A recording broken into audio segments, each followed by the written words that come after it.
할렐루야. 하나님의 사랑과 은총이 언제나 함께하는 저와 여러분의 삶이 되시기를 축복합니다.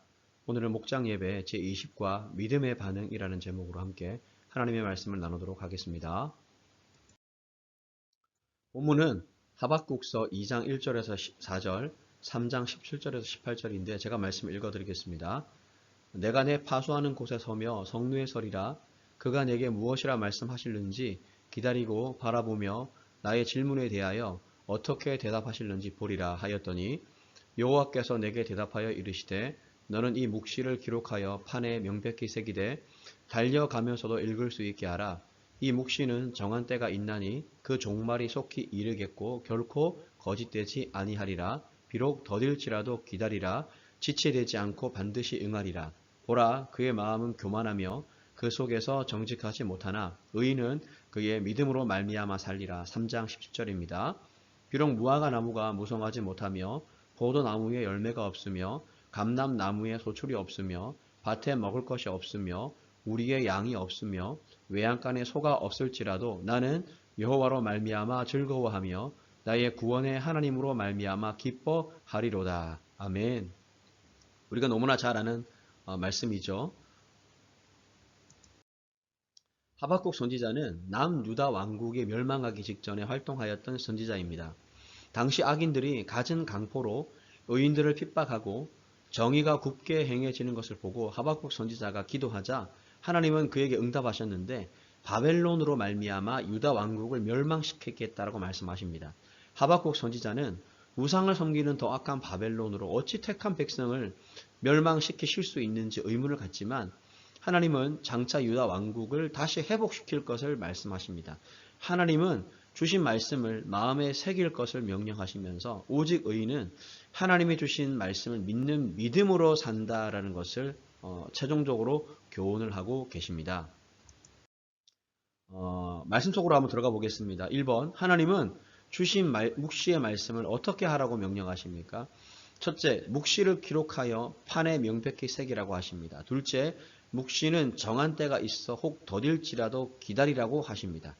묵시가 하나님의 예언의 말씀이죠. 말씀을 판에 명백히 새기라. 이 말씀은 신약시대에 우리에게 적용하면 하나님의 말씀을 우리의 마음의 심령판에 새겨야 된다라는 겁니다. 말씀을 잊지 않고 말씀을 하나님 말씀을 내 마음판에 새기고 그리고 그 말씀은 반드시 하나님의 때가 정한 때가 있기 때문에 주님의 시간에 이루어질 겁니다. 그 하나님의 때, 주님의 시간, 그 때를 기다리라. 더딜지라도 기다리라. 인내하라고 말씀하시는 것입니다. 우리 인간에게는 두 가지 약점이 있습니다. 시간이 지나면 잘 잊어버린다는 것과 하나님의 예언이 성취되는 때는 하나님만 아시고 우리는 모른다는 겁니다. 그래서 우리는 말씀을 잊어버리지 않고 기억하기 위해서 항상 말씀을 읽고 묵상해야 되고 응답하시기까지 기다려야 됩니다. 말씀 항상 읽고 주야로 읽고 묵상하고 우리 마음판에 새기고 그리고 그 말씀이 반드시 이루어질 것을 믿음으로 인내하고 끝까지 견디는 하나님의 사람 되시기를 주의 이름으로 축복합니다. 2번, 의인은 어떻게 살아야 합니까? 의인은요, 하나님이 주시는 모든 묵시의 말씀, 하나님의 말씀들이 반드시 응하리다라는 그 믿음으로 살아가야 합니다. 여기서 의인은 죄가 없는 사람이 아닙니다. 의인은, 성경이 말하는 의인은 하나님의 사랑으로 택함을 받은 백성들을 이제 지칭하는 말입니다. 하나님은 택하신 백성들에게 징계와 회복에 대한 예언의 말씀을 주셨습니다. 믿음은 회복만을 받아들이는 것이 아니라 회복 전에 있어야 할 징계도 받아들이는 것이 믿음이죠. 결국 믿음은 하나님이 우리에게 주신 모든 말씀이 반드시 응할 줄로 알고 주신 말씀을 그대로 받아들이는 것을 의미합니다. 오직 의인은 믿음으로 살리라. 여러분, 믿음이 참 쉽지 않습니다. 그렇죠? 우리가 하나님께 기도해야 될 제목은 하나님 나에게 믿음을 주십시오. 하나님 이 세상을 살아가면서 하나님의 섭리, 하나님의 능력, 하나님의 전능하심을 믿는 그 믿음으로 살게 하옵소서. 하나님의 말씀이라면 반드시 응할 것을 믿고 살아가는 사람이 되게 하여 주옵소서라고 우리가 하나님께 간절히 간구하는 저와 여러분 되시기를 축복합니다.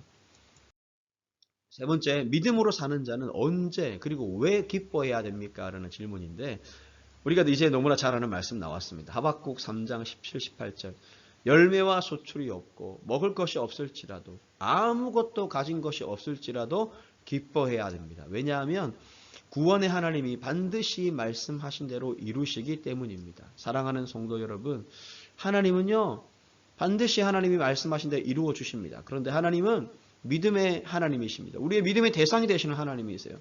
비록 지금 현재 우리의 삶에 아무것도 없을지라도, 외양간에 우리의 양이 없고 외양간에 소가 없을지라도, 포도나무에 열매가 없고 논밭에 소출이 없을지라도 나는 구원의 하나님으로 인하여 기뻐합니다라는 이 하박국 선지자의 고백처럼, 여러분, 때로는 삶의 고난과 어려움이 찾아와서 우리에게 아무것도 없는 순간, 정말 모든 것이 막혀있고 무너진 것 같은 고통과 아픔과 눈물의 순간이라 할지라도 하나님은 반드시 구원의 하나님이야. 하나님은 반드시 나를 인도하실 거야. 하나님은 반드시 나를 도와주실 거야 라는 그 믿음으로 살아가는 여러분 되시기를 축복합니다. 그래서 성경은 말하죠. 오직 의인은 믿음으로 말미암아 살리라. 믿음을 가진 백성은요, 자신이 처한 환경에서 기쁨의 이유를 찾지 않습니다. 환경이 어려우면 그러면 기쁨이 사라지게 해요. 환경이 좋을 때는 기뻐하지만, 잘 풀릴 때는 기뻐하지만 그러나 일이 잘 안 풀리거나 내 삶의 환경이 어려울 때는 기뻐하지 않고 슬퍼합니까? 그러지 않습니다. 지금의 환경은 하나님이 구원을 위하여 주신 것이기 때문에 마지막에는 반드시 하나님 말씀하신 대로 성취하시는 하나님이시기 때문에 믿음의 신자는 다른 것들이 아니라 오직 하나님만을 기쁨의 대상으로 삼는 것입니다. 사랑하는 여러분, 물질로 기뻐할 수 있어요. 그리고 자녀가 뭐 이렇게 잘 되면 기뻐할 수 있어요. 내가 하는 일들이 잘 되면 기뻐할 수 있습니다. 그런데 그것은 부차적인 겁니다. 정말 중요한 것은 오직 하나님만을 기쁨의 대상으로 삼고 하나님만을 기뻐하며 살아가는 저와 여러분의 삶이 되시기를 주의 이름으로 축원합니다.